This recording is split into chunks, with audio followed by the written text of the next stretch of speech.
Well, hey guys, Silly Tuck here. Welcome back to another episode of WWE.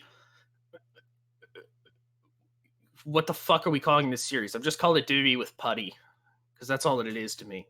We're booking the WWE with Puddy. Yeah, I mean, for a while we can just call it ruthless aggression, right? I think so. Yeah, we'll get in trouble when we hit like '08 and we're like, uh-oh. And then we maybe have like a season 2 where we change the name to like shit era. HD era, I believe, is the Yeah, like literally guest host era. Yeah. We should do the guest host era and just like import random fucking characters. And then send them out into the world and see what the fuck they do. Isn't that what we're doing on a daily basis with half of our mid-card? Pretty much. They just go out in the world. I try to like track what they're doing. I'm like, there's Sakota. He's over there. But yeah, welcome to Unforgiven 2004. Insane pain, no rain, hurricane. We have 8 matches tonight, one of which will be made on the show. So I think we can explain it a little bit better on there. But we do have 7 pre-booked show matches for this show, not 7 pre-booked shows. I mean, that would be pretty impressive. It would be. Starting from the top, we have Christian taking on Tajiri. Christian put in a formal complaint that he had not received an Intercontinental Championship match after the Bad Blood pay-per-view, I believe. Is that where they fought for the World Tag Team titles? Maybe. Yeah. Or was that SummerSlam? I think they fought on SummerSlam, yeah. Okay. So whenever that happened, Christian's request was not fulfilled until Tajiri flipped off Christian, and Wally Yamaguchi, and I quote, said, go fuck yourself, Christian. Those are not my words. Those are the words of one Wally Yamaguchi. But since then, the Main Event Network that we have since dropped said that Tajiri needed to be punished for this action. He flipped a man off on live TV and told him to go fuck himself. So he had to put the Intercontinental title again up against Christian here tonight. That's his punishment.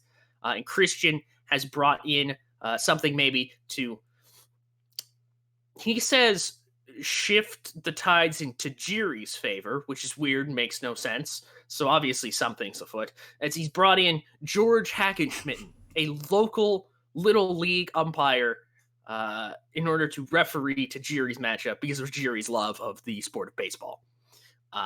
We are unsure where George Hackenschmitten came from. We do know that he does bear a striking resemblance to former referee Jack Doan, who was recently released from this company. But who knows? We'll see later tonight what's up with that. Speaking of what's up with that, we've got the Hurricane. He's going to take on Kane tonight. Puddy, I'm going to allow you to do the Hurricane Kane story. Oh, why thank you, Tucker. Yeah, I pushed this one really hard. It took a while to get this one through. Tucker was reticent on this one, but I felt like both of these men needed a match on the show, and there was a natural way to get here. So what we did is that when Hurricane finished with his Triple H feud, Hurricane Helms, of course, I'm referring to, he decided that his best opportunity to carry that momentum forward was to return to his original occupation of fighting crimes and keeping people safe. And over the first 2 weeks of the build to Unforgiven, he realized that we were experiencing unprecedented drought and an incredible storm across the 2 locations that we visited for Raw: Gainesville, Florida, and Yuma, Arizona, or nearby cities. And he wanted to figure it out, so he went to Johnny Ace, the man who is often on the case, and they figured out that the people who are fucking with the weather are Kane and Mortis. So he made sure to get a match here tonight with Kane. Problem is, Mortis is going to be there, and Mortis has incredible lightning powers, as we found out at Bad Blood. But there might be more to the story than that, because Hurricane is not fighting alone. Not only does he have the Raw home army at his back, but recently he has a new sidekick, as Paul Heyman offered him any reward he wanted for beating Triple H. And he wanted a friend, like a dog, maybe Rosie, or a horse. He wanted a horse so he could ride out into the desert and investigate the drought. Unfortunately, Paul Heyman doesn't have a horse. but he does have Rhino. Yeah, and so Rhino hung out with the Raw Home Army for a couple weeks, became better of them until Rhino let it slip that he was being forced there by Paul Heyman because Rhino had betrayed Paul Heyman in the battle for GM supremacy, the GM of the Century Award, wherever the fuck we ended up calling it. Yep, that's correct. And once upon hearing that, Hurricane, being the kind-hearted soul he is, went to Paul Heyman and demanded that Rhino be released from his duty, that he be set free into the world, to roam free, like the horse he was. And Paul accepted it because, I mean, shit, he didn't even really want to do it anyways. He was just doing what he thought the Hurricane would want. And so Rhino's somewhere out there. Rhino, if you're out there, we love you. We love you. We have for the tag team championships, the Road Dogg Jesse James and the Badass Billy Gunn taking on Rob Conway and Sylvain Grenier of the La Resistance. Was it on SummerSlam that they crashed the party, or was that the Raw beforehand? I believe it was. I think that was the Raw beforehand, correct? Yeah. But I think it was a Raw. Yeah. Oh. Yes, I believe it was a Raw. Also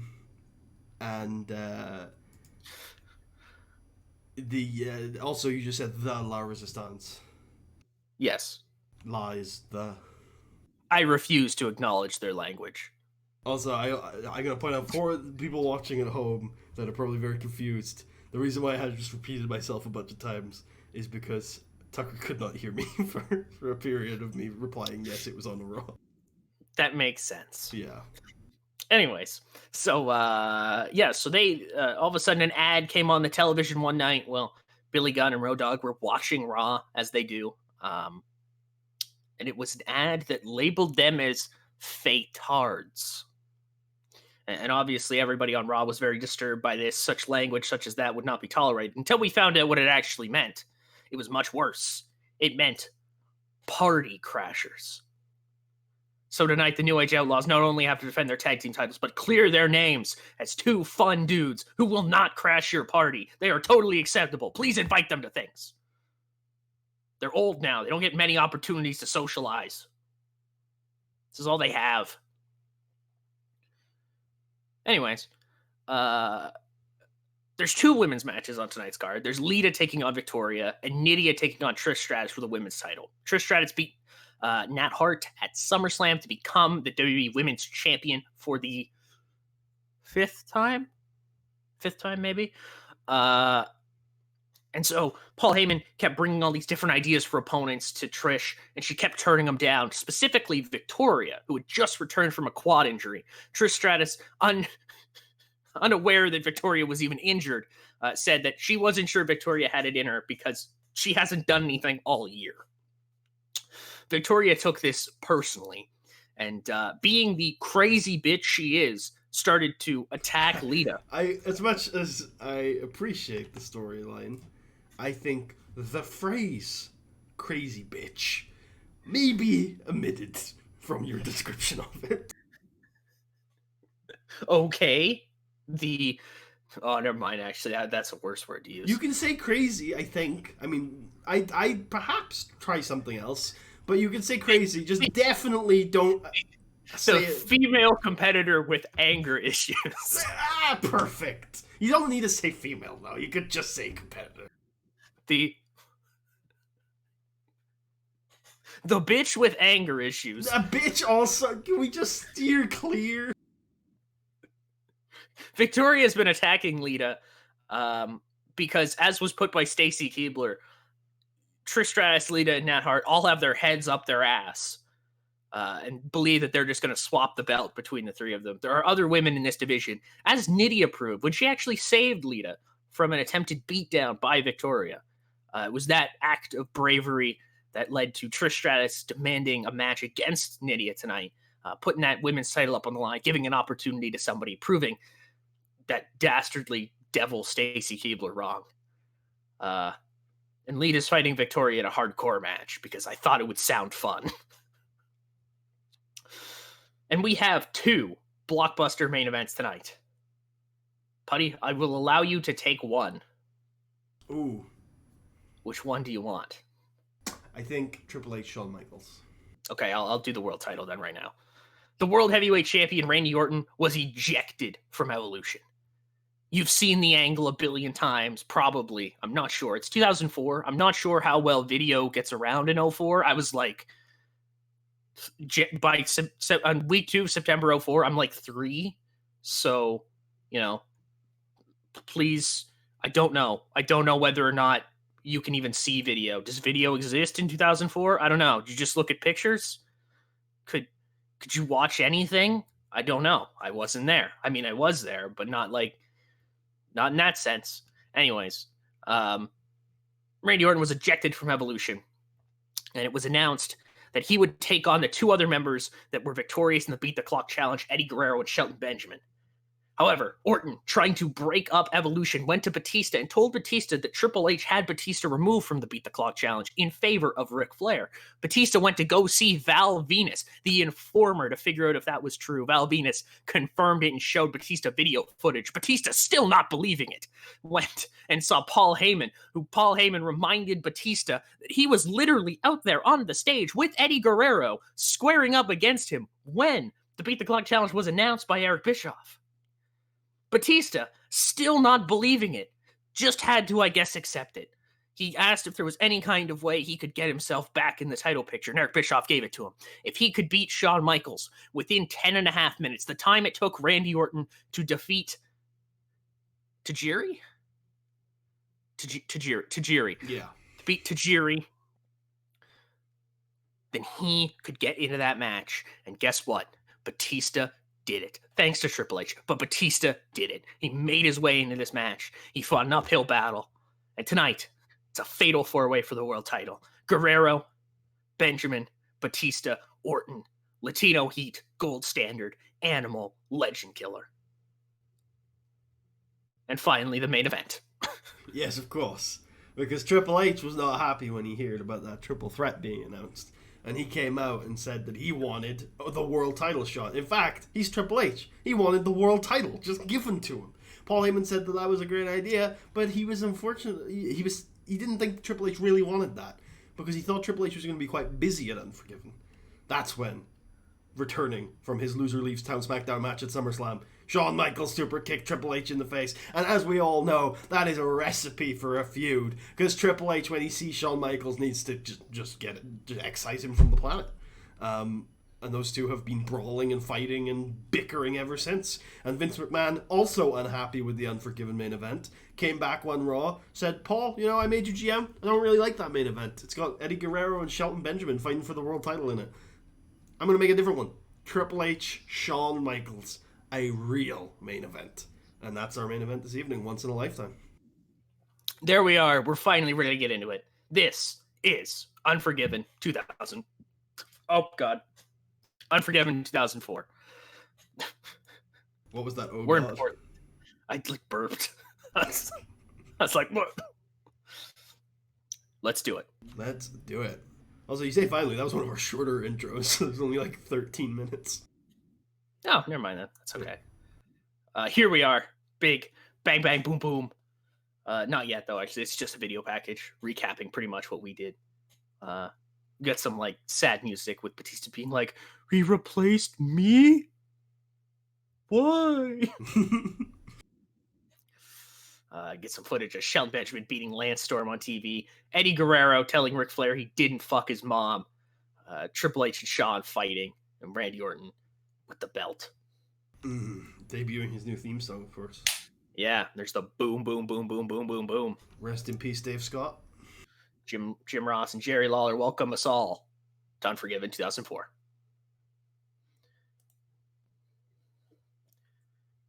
And we're kicking things off. Welcome, everyone, to Sunday Night Raw. Ric Flair comes out and says, Val Venis, you fuck my mother. That's exactly what he'd say too. Val Venis, you fucked my mother. Like, you son of a bitch.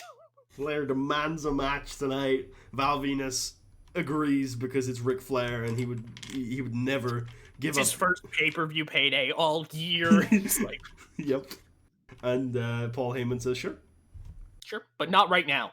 We've we've got something scheduled for right now. And that is a hardcore match. I ain't the lady to mess with. Jump! Jump! Jump! Jump! And we're going right into that. Yep. Hell yeah! Gets a 70. Victoria after a grueling contest. I like to think like Lita does like one of those. Have you ever seen that Benoit spot? Like the crazy bump she's going to take in here? You ever seen that Benoit spot where he does the suicide dive into like the chair shot? Oh, yeah. I like to think we like get that in there and shit like that. Ironically, that's less brutal than him just taking it into the barricade in that Orton match. Yeah, the barricade one was fucking rough. Ugh. It was the fact that he like took it and then just popped back up and kept working. Like it I'm was like, it was man. the way his neck. It's the way his neck works too. He's just such a short neck, so he just like true, yeah. looks like he's like snapped it as soon as he goes. He just goes like, and then just gets back up. Yeah. But we hit a widow's peak. Victoria downs Lita in 8:51. She ain't the lady to mess with. Maybe. Hey, look, beating Lita is a big win. Maybe she is ready for a women's championship match. Maybe she is indeed.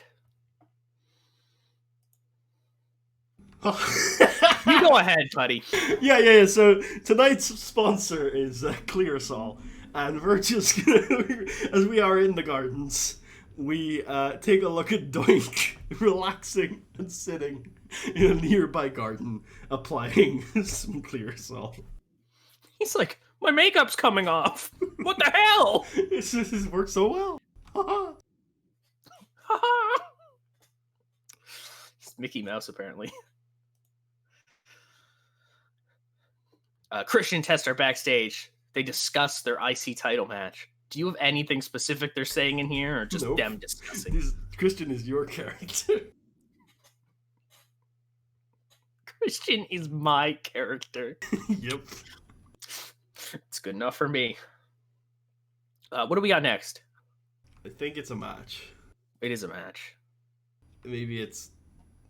Oh, yes, of course. Oh, boy. So this match, I so these two have a pretty uneventful match as Mortis charges up the lightning. You can see it's building up in his body. It's building. Unlimited. As just as he's about to strike Hurricane Helms with lightning, Rhino gores him. And then, beautiful. And then Helms pins Kane. It's beautiful. And then afterwards, they hug. The big hug. Oh God, please, game. 9 segments. That's gotta be enough. Yeah. Yes. We successfully turned somebody with build. Amazing. Yes. It's beautiful. Beautiful. And a man and his Rhino hug in the ring. A man and his Rhino. Vince is here. Vince is here indeed. Okay, so Puddy sells out. Matt Hart is training in the dungeon.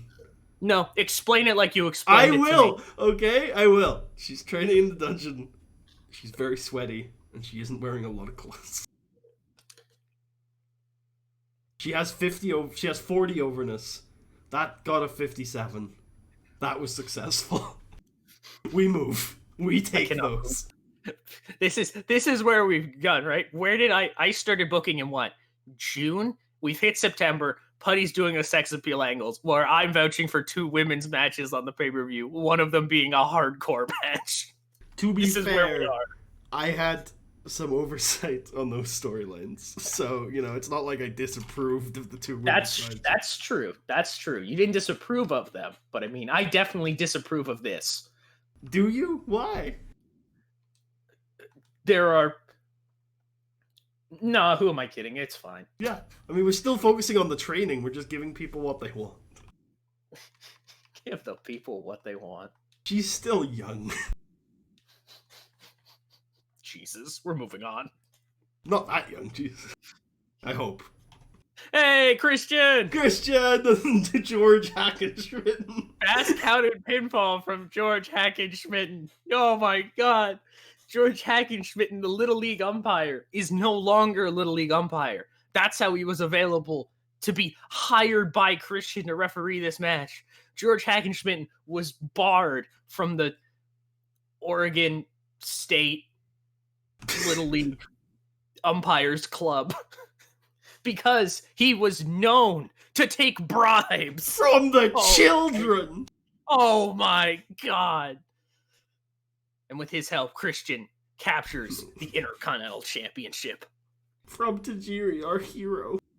From Tajiri, but it's not all good or bad. Tajiri missed George Hackenschmidt and kicks Jack Doan in the head. I mean, George Hackenschmidt.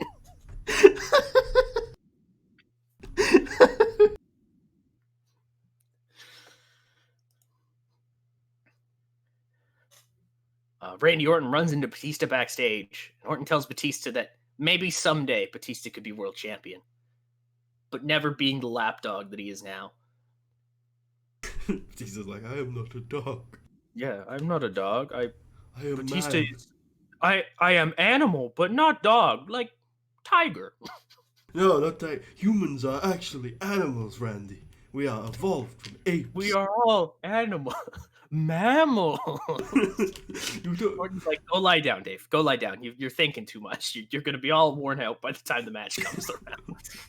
Okay, Randy, thank you. You're always so nice to me. Yeah. Don't tell Rick and Triple H I was here. Crawls out from a vent. Randy Orton's not able to make it to the ring for his title defense. He's caught in a vent. He's like, Draw Home Army celebrates Hurricane's earlier success. Beating Kane is a big deal. And everybody looks at Maven, who said that, and feels pity for Maven. Beating Kane isn't that big of a deal, but okay. I understand, Maven. When you are where you are, that might seem like a big deal. Poor Maven. Poor Maven. He's not even on the game. He's not in the game. Maven really has become the punching bag for this group. I love it. Flair beats Val Venis after kicking him in the dick. Yeah. Blatantly cheating. Like, he kicks him in the dick and then just locks in a figure four and just yells, tap out, you bitch! And Val's like, you kicked me in the dick, what the fuck? This hurts inordinately more than it hurts other people, because I have a massive dick.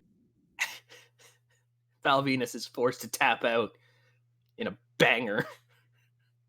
It's a fucking banger, dude. Holy shit. That shit. I mean, it's Ric Flair, what do you expect? That's true. It is Ric Flair. And hopefully Val gets a little bit of a rub from this. Yeah, well, he was in that banger opener. Let's not use the word rub. Well, he's definitely not going to be getting any rubs tonight.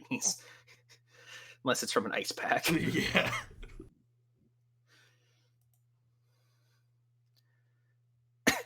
Go ahead, Puddy. Oh yeah, so Vince just congratulates Paul on the excellent main event, very clearly making fun of him.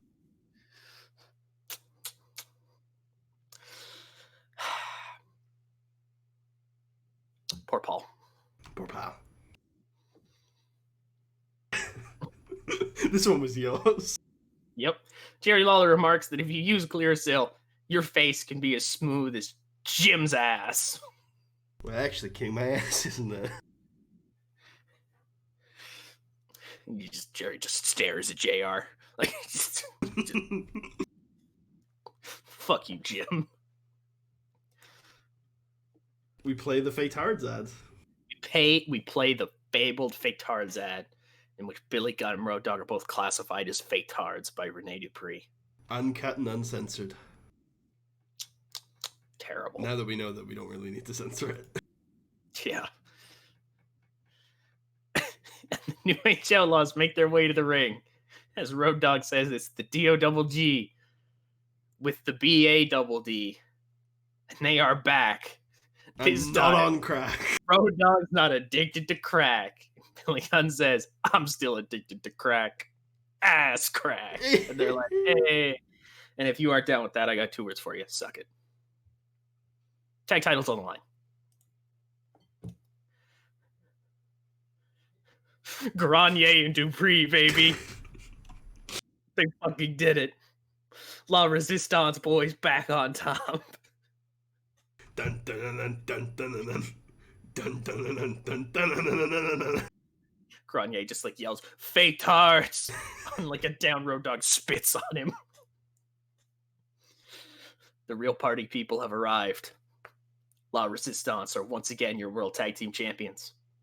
Amazing. Amazing. Go ahead.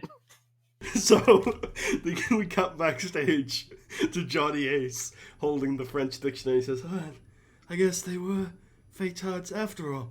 He closes the French dictionary. The case is closed. The case is closed. Yeah. Big thumbs up. Freeze frame. Fade to black. Charlie Haas hypes up Shelton Benjamin. Shelton's doing some shadow boxing. And Charlie's, like, you've won 2 belts in one night. What's this? You know what I mean? Tag team wrestling. We beat how many tag teams in one night? You got to beat 3 guys in one night. They're going at each other as well. Like, you've got no partner, but this time you're all on your own. I know you can do this. You got this, big man. Nice. Get some recap of SummerSlam here. Yeah, recap of the historic SummerSlam main event between Nat Hart and Trish Stratus. And here we go. Trish Stratus versus Nydia for the Women's Championship. Hopefully it'll be just as historic. Pretty good. Women's wrestling in the Tucker Davidson era is killing it. Trish Stratus beats Nydia with the chick kick. Can we check booking details here? Sure. Sorry, Matt, road agent notes. Sure. What's up? No, I just, there was a lot of ridicule about selling out earlier on this show. I don't know what you're talking about, buddy. This is what they're good at. They want to do this. This is what they want. I agree with you. This is what they want. Give the people what they want. I agree. Let's move on. Vince. It's like, the following contest is your main event. Vince is like, oh shit, here we go. He starts to go towards the press box and is for the World Heavyweight Championship. He goes, oh, and walks away. Been bamboozled. And what is this up next? Oh, it's a big video for Randy Orton. Yep. Youngest world champion. Get like all the JR like ad libs in there. Like youngest world champion, legend killer, the next big thing. He gets we show off the thumbs up, thumbs down angle, and then it fades, and Be a Man from Mulan starts playing as Randy Orton. The RKO to Batista, the RKO to Ric Flair, the almost RKO and Shawn, like all Be a Man. Yeah, I think this is the main. This is the main, right? Wow, this is the World Championship match. How dare you say that to me? These boys fucking bang. Yeah, of course they do. Randy Orton pinned Shelton. Eddie Guerrero was off his game. Eddie was off his game and got a 96. Batista got an 88. Orton got a 92. Shelton got a 77. Orton beats Shelton with an RKO. Orton makes defense number 1 of that World Heavyweight Championship. Overcomes the odds, retains that belt. You got any fun spots in here you're thinking of? I think this is mayhem, so I don't think it's going to be just a bunch of random shit. Batista bomb into an RKO, T-bone into a splash from Eddie. All random shit going on. It's going to be just chaos. Could you do a T-bone? Could you have Shelton throw Orton over his head and a T-bone, and then Eddie catches Orton into a brain buster or something like that? Maybe that's too much of a really crazy ass timing idea, but I like that spot idea. He throws him into it. Yeah, because that's Eddie's hot new move. Remember, it's the brain buster. Of course. Ric Flair does good work at ringside for Batista. Get him, Dave. He just goes, Guerrero! Every once in a while. Guerrero! And finally, Vince McMahon makes his way to the press box as it's time for your... Don't know. D-Generation X. Shawn Michaels is back after 4 years. Doesn't Triple hurt H, me. like the sledgehammer shot after SummerSlam 2002. You want to know how it feels? Oh, Shawn Michaels has once again reached the mountaintop. It's Shawn winning the 2002 Chamber. Yeah. I don't know what the fuck they did in 03. Did they do anything in 03 with each other? Probably them fighting each other. Probably just more of random fucking matches. The shit with Kevin Nash is like mostly edited out. We don't really acknowledge that. The Mick Foley stuff. Yeah, from earlier this year. Yeah. The Shawn Michaels loser leaves town match. Thumbs up, thumbs down. Following Triple H to SmackDown and getting stuck. Triple H versus Rey Mysterio, that match. And, yeah. Hands on. You and I are meant to do this forever, ever. Like, and then we do the spot we mentioned in the booking where Shawn throws Marty through the window, and then it rewinds, and it's Triple H's face instead. It really was Triple H all along, says JR. You're obsessed, Shawn. And this Sunday, there are other guys for you to fight at Unforgiven.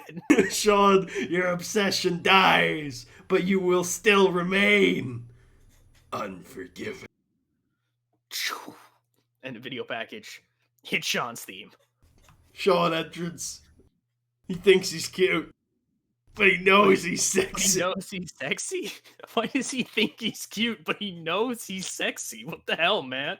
Like, it's so weird. The game! Skulls, bats, voodoo dolls, and a big-ass leather vest. And it's main event time. It's time! You thinking 100? I don't know if we've overcooked it, but probably. But I'm hoping for something big. Let's do it. 85. They both got 100 in-ring performances. Sensational wrestling and fantastic heat. Triple H defeats Shawn Michaels in 29-17 by pinfall with a pedigree after Ric Flair interfered. Not much more to say. This doesn't seem to be over. Triple H has the one thing that Shawn Michaels has never had. Real friends. And the numbers on his side. No, Shawn often has that. He just does something incompetent to ruin the numbers game. That's true. And real friends. 91 for Unforgiven 2004. I think that's pretty fucking good. Yeah, I think it was a good show. Give it to Triple H, Shawn, and... I kind of like that the World Heavyweight Championship match did better because it shows that Vince is an asshole. I was saying, Vince is definitely wrong.